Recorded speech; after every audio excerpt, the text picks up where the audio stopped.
Kwa majina naitwa Salim Saleh Mohamed, ni Senior Assistant Chief wa Watamu Sublocation.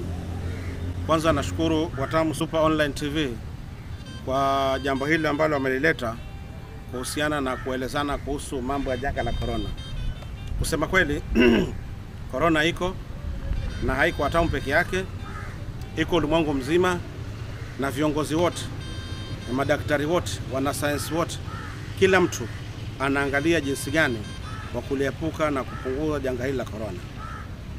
Wenzangu wana Watamu, kulingana na changamoto ambazo sisi tuko nazo, kwanza kabisa ningelipenda kushukuru idara ya polisi ya Watamu kupitia kwa OCS wake Bwana Charo, ambao tumeshikana kidete. Tumeanzisha kamati ya Public Health Officers wa Watamu na Gede, chiefs sote, assistant chief wa 8, machifu wa ile wa Watamu na Gede, Public Health Officers na mama wa sokoni na daktari wa Watamu na daktari wa Gede dispensary, ambao hiyo kuna response team hapo.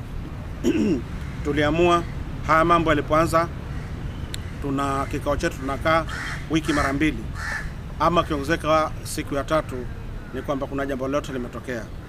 Huwa tunakutana hapa ofisi, tunajaribu, tuna sanitizer zetu, tunakuja nazo, tuna keep distance ya mita 1.5 na tunaongelea mambo yote. Samahani. Katika changamoto ambazo tuko nazo sisi hapa Watamu ni kwamba wengi ufahamu tunao, lakini kuamini ndio hatutaki kuamini. Tulipoanza, changamoto kwanza ilikuwa ni watu wenye kukutana Mangweni asubuhi saa 4.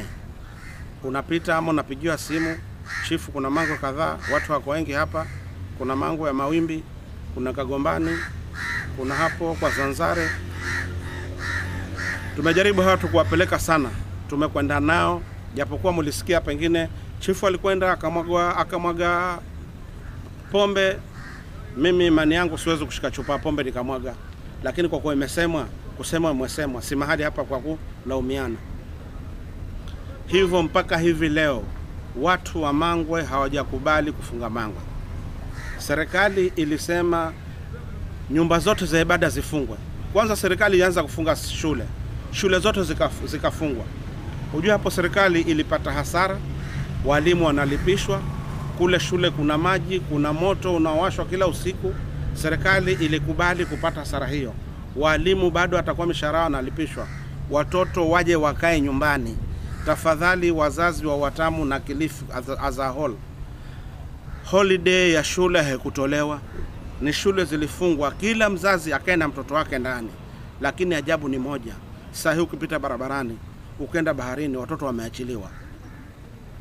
Hili janga liko, na tukiangalia waziri wa ardhi wa afya ametuambia kabisa hivi sasa wale ambao wameathirika na waliokufa ni kuanzia miaka 2 mpaka miaka 75, kumaanisha mtoto wako na wangu na wajirani wote katika hili janga. Tafadhali kila mzazi sahihi ashikilie mtoto wake.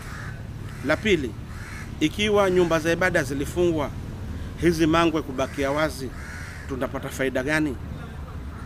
Watu walikuja hapa tukapambana nao na machifu hapa na OCS, karibu watu 150, wanalia chakula watapata wapi? Mimi pia nikaanza kujiuliza, kuna kina mama wauzaji pareo, hawa hatujawafikiria. Kuna watu wa maboti wanawapandisha, hao pia hatujawafikiria.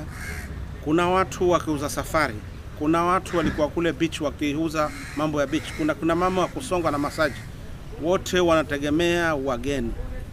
Kuna wafanyikazi wa mahoteli vibarua, kuna wafanyikazi wa mahoteli wengine walikuwa kwa contract hata permanent, hivi sasa hoteli zimefungwa. Hao wote hatuwafikiri. Tafadhali wana Kilifi, tusiangalie muuzaji pombe, tuangalie na hawa wengine. Juzi county government imekuja na mchakato wa kujua wale walio katika hali ya chini sana katika jamii. Majina yakaandikwa, siasa zikaingia hapo na pale. Wenye kuandikisha majina ilikuwa ni kupitia through ward administrators. Watu wakaenda wakapigia ofisi ya juu wakaandika kila mtu. Kilifi pia imefika. Ni habari nilizonazo ni kwa kuwa pia kule wamechujwa. Kwa hivyo tafadhali, ikiwa hukuandikwa hapo,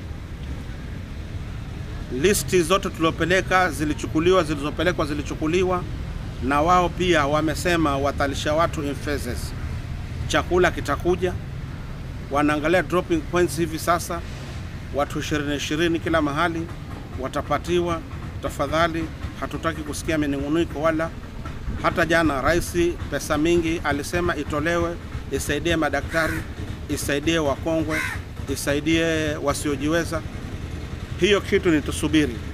Corona tunavyotaka sisi hata niishe kesho, lakini kulingana na nchi yetu na sisi wa Kenya, baadhi yetu tabia zetu, ndio tutafanya hii corona ikae muda mrefu vile tunavyotaka, sio inavyotakikana.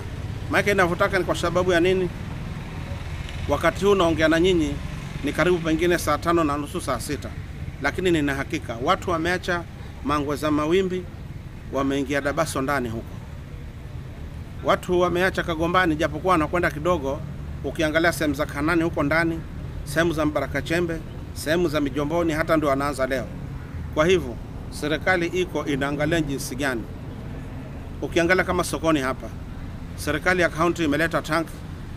Juzi nimekwenda nimewapelekea sabuni, tulipatiwa na shirika lingine.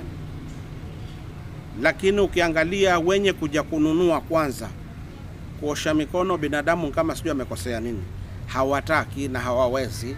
Ukisimama pale kama chifu, kila mtu ataosha vidole vyake 5, mkono mmoja amemaliza. Wenye kuuza mboga tumejaribu kwenda kuwaambia, mpaka public health tukasema hii soko huenda ikafungwa, lakini ikiwa wenye kuangalia sheria wako watatii. Ikiwa hawako, kila mtu anafanya nini? Anaondoka, si ndio? Kwa hivyo hata kama waziri anatangaza kuna pesa, rais ametangaza kuna pesa kufanya hivi na hivi, tuone na subra. Sisi tuangalie tu namba ya kwanza, distancing. Mahali tukuweko watu 4 watu 5, tuone na distancing. Watu wa bajaji tumeambiwa tuvae barakoa, ambao yangu iko hapa. Ni huu ujumbe tu, siwezi kuzungumza nikiwa nayo hapa. Tukiwa katika sehemu za watu wengi tuvae. Binadamu anasema sina shilingi 50, lakini hajafikiria leo hii yeye akipatikana na corona, serikali itatumia shilingi 50 ngapi ili aidha yeye atibike, au kama yeye ni wakufa pia serikali itakuwa imejaribu kumtibu, imepata hasara na hapo umekufa na umeambukiza wengine. Kwa sababu ya shilingi ngapi? 50. Hii shilingi 50 tafadhalini, wana Kilifi wa Kenya wenzangu, shilingi 50 isitufanye sisi tukenda tukaambukizana watu wengi. Watu wa sehemu hizi tulizonazo sisi za wodi 2 Watamu na Dabaso, kwa sababu pengine Mwenyezi Mungu hajajalia mtu amekufa, tunafikiria vile waziri akija na rais akija, corona iko huko juu. Tafadhali, mimi nimeambia kila mtu amue vile vile. Mimi sina, lakini mwenzangu anavyo. Hata mkiwa wako wawili, yule mwenzako pia aseme mimi sina, lakini mwenzangu ana. Kila mtu tukichukulia tahadhari hiyo, si ndio? Na vile tumekaa tukiambiwa tukae nyumbani, hatuna ulazima kwenda nje. Usiende nje, kaa nyumbani. Nyumbani kuna mambo mengi ya kwenda. Hivi sasa ni msimu wa mvua. Asubuhi unatoka nyumbani na jembe lako, unachukua mabenda, unachukua sukuma wiki, unachukua pilipili, unapanda. Baada ya miezi 3 miezi 4 utakuwa na mboga. Lakini wewe utatoka nyumbani uende stage. Ukifika stage sasa, wewe siasa yako huna, ni Benki ya Dunia imetoa hili, imefanya hivi. Yale mengine achia serikali kuu inapanga. Serikali ya county unataka kuangalia viongozi wa serikali ya county wamefanya nini, na wewe hukae naye huko. Tafadhali kaa nyumbani. Huna lingine. Mkristo fungua Biblia usome, Muislamu usoma Qur'ani, utapata thawabu kwa Mungu. Mwisho, ningelipenda kutoa shukrani zangu kwa kundi hili la Watamu Super Online TV kwa hili jambo ambalo limefanya kwa sasa.